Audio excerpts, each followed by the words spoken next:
ಎಲ್ಲರಿಗೂ ನಮಸ್ಕಾರ. ಲಲಿತಾ ಸಹಸ್ರನಾಮದ 75ನೆಯ ಶ್ಲೋಕ ಮತ್ತು ವಿವರಣೆ. ಈಗ ಆ ಶ್ಲೋಕವನ್ನು ನೋಡೋಣ.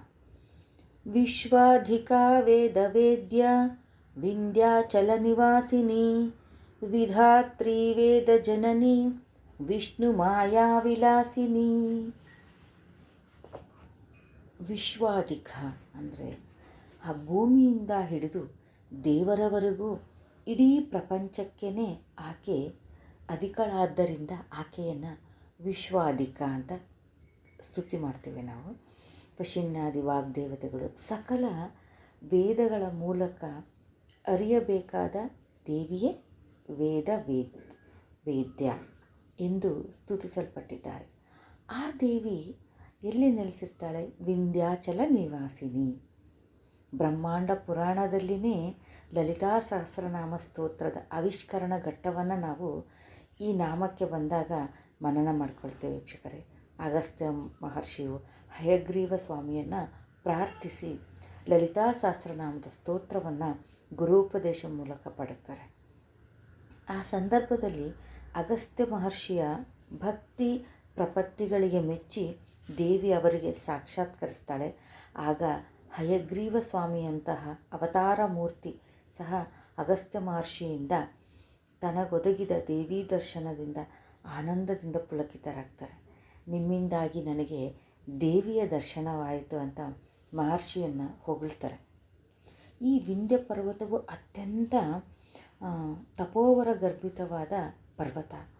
ಕಾಮರೂಪ ವಿದ್ಯೆಗಳು ಅಣಿಮಾದಿ ಅಷ್ಟಸಿದ್ಧಿಗಳು ಹೇರಳವಾಗಿರುವಂತೆ ಕರತಲಾಮಲಕ ಮಾಡಿಕೊಂಡ ಪರ್ವತ. ತಾನು ಬಯಸಿದಷ್ಟು ದೂರ ವಿಸ್ತರಿಸಬಲ್ಲದು, ಹಾಗೆ ಅಷ್ಟೇ ಎತ್ತರಕ್ಕೆ ಏರಬಲ್ಲದು. ಅಮ್ಮನವರ ಆ ಮೂರ್ತಿಯನ್ನು, ಅರ್ಚಾಮೂರ್ತಿಯನ್ನು ವಿಂಧ್ಯ ಪರ್ವತದ ಮೇಲೆಯೇ ಏಕೆ ಪ್ರತಿಷ್ಠಿಸ್ತಾರೆ? ಆತ ಭರತಖಂಡವನ್ನೆಲ್ಲ ಸುತ್ತಿದ ಮಹಾತ್ಮ. ಅಂಥವರಿಗೆ ಬೇರೆ ಯಾವ ಪರ್ವತವೂ ಕಾಣಲಿಲ್ಲವೇ? ಆ ತಾಯಿಯನ್ನು ಪ್ರತಿಷ್ಠಾಪಿಸಲು ಬೇರೆ ಸ್ಥಳಗಳಿದ್ದವು, ಆದರೆ ವಿಂಧ್ಯ ಪರ್ವತದ ಕಥೆಯೇ ವಿಶಿಷ್ಟವಾದುದು ಅಂತ ಅಲ್ಲಿ ಆ ಅಮ್ಮನವರನ್ನು ಸ್ಥಾಪಿಸ್ತಾರೆ.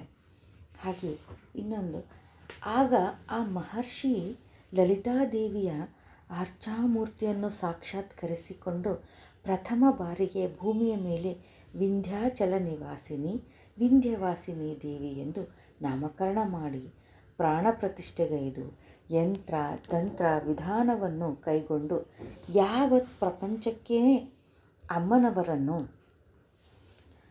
ದರ್ಶಿಸಿ ಆರಾಧಿಸುವ ಮೂಲಕ ಆ ಅದೃಷ್ಟವನ್ನು, ಅವಕಾಶವನ್ನು ಕಲ್ಪಿಸಿಕೊಡ್ತಾರೆ.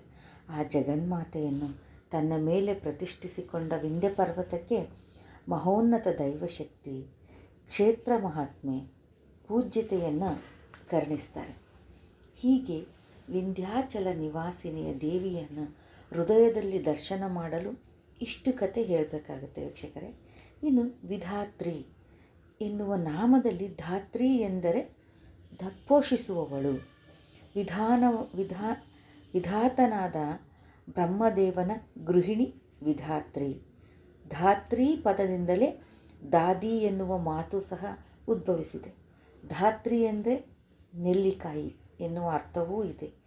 ಶರೀರಕರವಾದ ಪಿತ್ತ, ವಾತ ಮುಂತಾದ ಅನೇಕ ದೋಷಗಳನ್ನು ನಾವು ನೆಲ್ಲಿಕಾಯಿ ತಿನ್ನೋದ್ರ ಮೂಲಕ ಹೋಗಲಾಡಿಸ್ತೇವೆ. ವಿಶಿಷ್ಟ ಔಷಧ ಗುಣಗಳನ್ನು ಹೊಂದಿರುವ ನೆಲ್ಲಿ ಗಿಡವನ್ನು ಪೂಜನೀಯವಾಗಿ ಅಷ್ಟಬಿಲ್ವಗಳಲ್ಲಿ ಒಂದೆಂದು ಕೀರ್ತಿಸಿದ್ದಾರೆ. ಬಿಲ್ವ ವೃಕ್ಷಕ್ಕೆ ಸಮಾನವಾಗಿ ಕಾರ್ತೀಕ ಮಾಸದಲ್ಲಿ ಈ ಒಂದು ನೆಲ್ಲಿ ವೃಕ್ಷವನ್ನು ನಾವು ಪೂಜಿಸ್ತೇವೆ. ನೆಲ್ಲಿ ಗಿಡದ ಕೆಳಗೆ ವನಭೋಜನವನ್ನು ಮಾಡುತ್ತಾರೆ. ನೆಲ್ಲಿ ಗಿಡದ ಕೊಂಬೆ ರೆಂಬೆಯನ್ನು ಕೈಲಿ ಹಿಡಿದು ಅರಿಶಿಣ ಕುಂಕುಮಕ್ಕೆ ಕರೆಯಲು ಮುತ್ತೈದೆಯರು ಹೊರಡುತ್ತಾರೆ. ಈ ಪದ್ಧತಿ ಕರ್ನಾಟಕದಲ್ಲಿ ಇದೆಯೋ?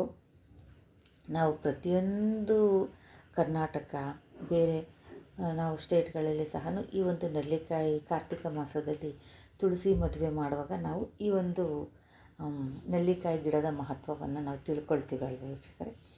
ಹೀಗೆ ಪ್ರತಿಯೊಂದಕ್ಕೂ ನಾವು ನೆಲ್ಲಿಕಾಯಿ ನಮ್ಮ ದೇಹಕ್ಕೆ ಎಷ್ಟು ವಿಶೇಷವಾದ ಗುಣಗಳನ್ನು ತಂದುಕೊಟ್ಟಿರ್ತೋ ಅಷ್ಟೇ ಅದಕ್ಕೆ ಮಹತ್ವ ಇದೆ ವೀಕ್ಷಕರೇ.